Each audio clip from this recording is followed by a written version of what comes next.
Baseball season is back in full swing, and Canada's last remaining Major League team is hitting the field in their second year under complete ownership by Rogers Media.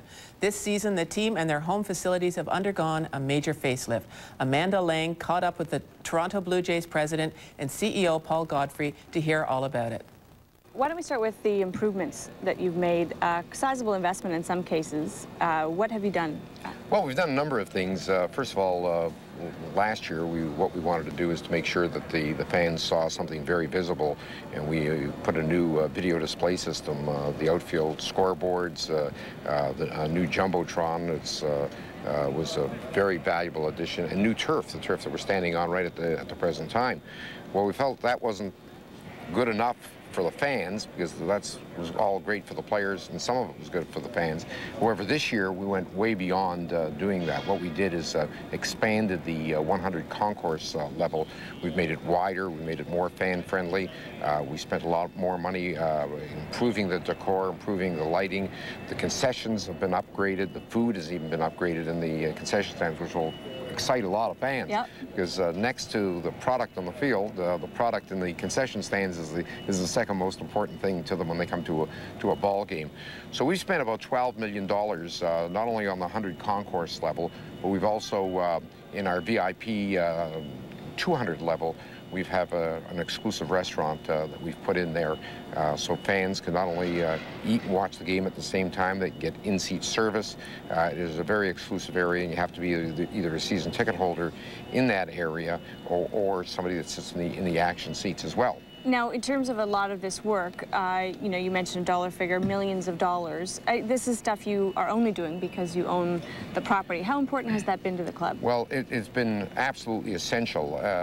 Until last year, we were the only club in Major League Baseball that didn't control the building that we played in. Not all clubs own the building that they play in, but they controlled it all. We were the only ones, and if something went wrong in the building, somebody came in and had a broken seat, they didn't like the beer. The beer was hot and the hot dogs were cold. Yeah. That's not the way it's supposed to be.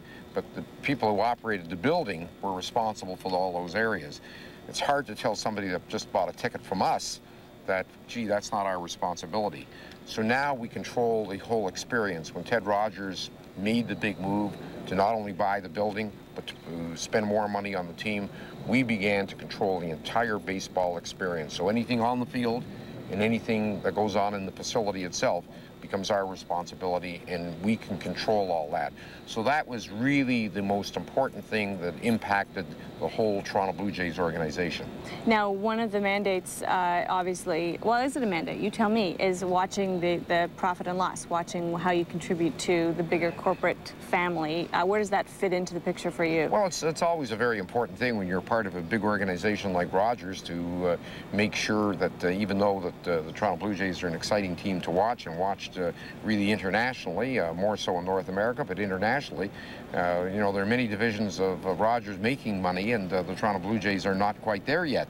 So it is important that we at least control what the bottom line looks like. So as you win more games, you attract more customers into the building, and they spend more money. They're here if they're happier with a winning team, so you can get it closer to a bottom line. The team is improving. Last year, we again got pretty close to profitability last year. The Canadian dollar has helped us immensely. Owning the building has brought a lot more people to the site as well. So all in all, the moves that Ted Rogers has initiated has really helped the overall situation. Two big aspects: improving the product in the field, having the best marketing tool as a winning ball club, owning the building, making the fan experience more positive, more exciting. That brings more people. They tell a lot of people they come to the game. Let's take those in pieces. I mean, you've talked about some of the actual improvements you've made. Are you done, or is there more to do to the Rogers Centre to bring it up to the best possible fan experience? Well, I have to tell you, when somebody owns their own home, they usually make small changes every year. They put a deck out in the back, they paint it one year. This is like our home. Yeah. So it happens to be a bigger home than most people have. So you're constantly upgrading all the time. We have a lot more work to do. We're getting certain ideas. We want to take the concrete look out of the building. This building is a huge concrete tomb. If you take a look at it from the outside, we've improved a lot of that this year. We have more work outside, more work inside to do. we want to take a look at the existing restaurants. Right behind us is a restaurant called Windows. We'd like to see how we can make that a more fan-friendly overall sports experience. We want to improve our merchandise area. We'd like to put in an expanded merchandise shop where young kids can get the hats and the shirts that they've always wanted to own with that great Blue Jay logo on there.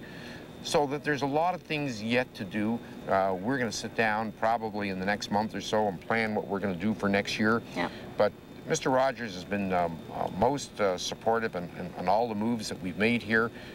We've put $8 million into the turf and to the video display system, another $12 million into the improvements this year. So that's step 2, but there's more steps to do. So part 2 is the team and having a winning team. You've upped the salaries, which is obviously going to be a good thing, but when we compare it to, say, the salary level of the New York Yankees or some of the other teams, we're still nowhere close. So how do we compete? Well, you know what, I don't think you have to spend as much money as the Yankees spend in order to compete with them. The Yankees have just spent the last couple of days in this ballpark. Their payroll is $200 million, ours is $75 million.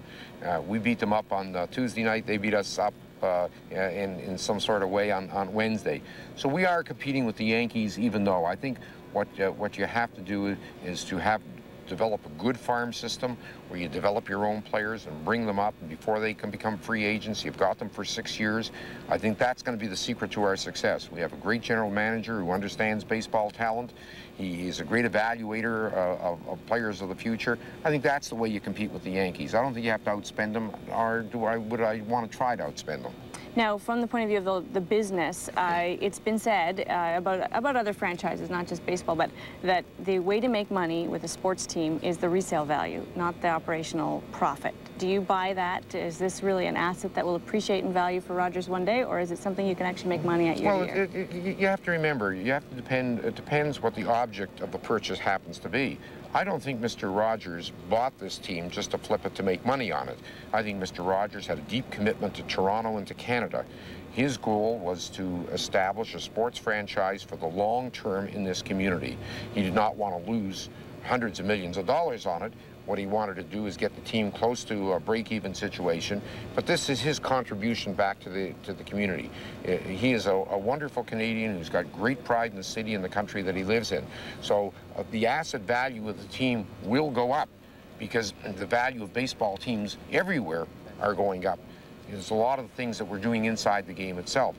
But if you're talking about a quick flip for somebody, if you hold it for a period of time, you will get more money at the end of your experience in baseball than you will at the beginning. We appreciate your time today. My pleasure.